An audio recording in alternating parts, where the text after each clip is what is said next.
All right, next up, Colleen Robbins. Colleen has been with the group from the start. She is from Joliet and has been writing since she was 9. She had her first short piece published when she was 12 years old. So, not ingenue, that's the wrong word. Savant's the wrong word. But she was one of those young people who got success early and then faded away. She prefers to write science fiction, fantasy, and horror, but has been known to write mainstream as well. She's been published in numerous places, including a couple of anthologies. And so tonight she's going to read Too Many Children.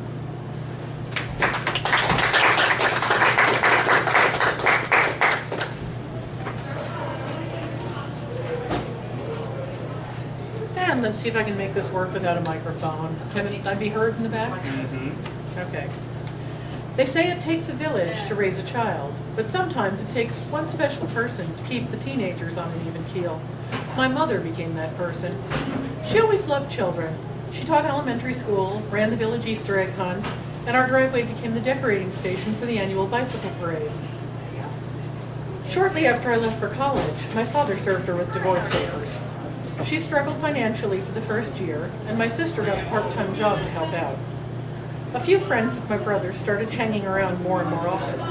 Before long, my mother's house was the place to hang out for all 17 of the local teens, including my siblings. Sometime during those first few months, my mother became known as Ma to all the teenagers. Near the end of the school year, my brother's out-of-town friends Steve and Kenny B were under a lot of stress. During the summer, my mother interceded with the police on their behalf when they were found sleeping at the village beach. Their father had recently remarried, and they did not get along with their stepmother. The brothers needed a place to stay, my mother needed the financial help, and the local high school rated higher than that of the town their father lived in. She and Mr. B made a deal. He would pay room and board for the boys, they would move into my old bedroom, and they would attend the local school. Both boys got part-time jobs. Kenny was cooking in a restaurant in the next town over. Every month, Mr. B would meet my mother there to discuss his son's progress in school and pay her the next month's room and board. Stephen would join them after school, and Kenny came out on break.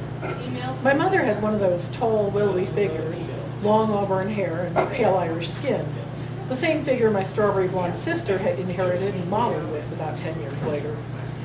A week or two after she finally removed her wedding ring, Ma went out to enjoy one of Kenny's mushroom omelets.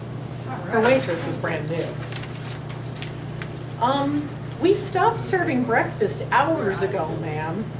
Just go tell Kenny that Ma is here. The waitress disappeared in the back and bellowed, "Kenny, your mother is here!" Kenny peeked around the door, a bit worried. When he saw my mother, he relaxed. "Well, that's not my mother, that's Ma. Want your omelet?" While Kenny cooked her meal, a short, balding man with outdated clothes and poor hygiene, her words, slipped into another chair at her table. "How about you and me go out for a drink? Or we could get one right here. They serve beer." The clock read just after 4 p.m., right when the teens taking classes in the latter part of the high school split shift got off school.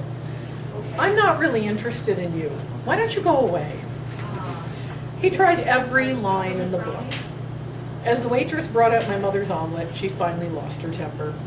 "You don't want anything to do with me. I have too many children." No sooner had the words come from her mouth when teenagers started streaming into the restaurant. "Hi, Ma! Hi, Ma! Hi, Ma!" All the local teens came through. The little man scuttled away. He didn't approach my mother again. About 2 months later, though, when Mr. B came in and sat down with Ma for their regular meeting, she got up to use the restroom. Mr. Short and Bald scuttled over to the table. He leaned over and cautioned Mr. B, "You don't want anything to do with her. She has too many children." Mr. B looked him right in the eye and with an absolutely deadpan face said, "I know, I'm the father of 2 of them."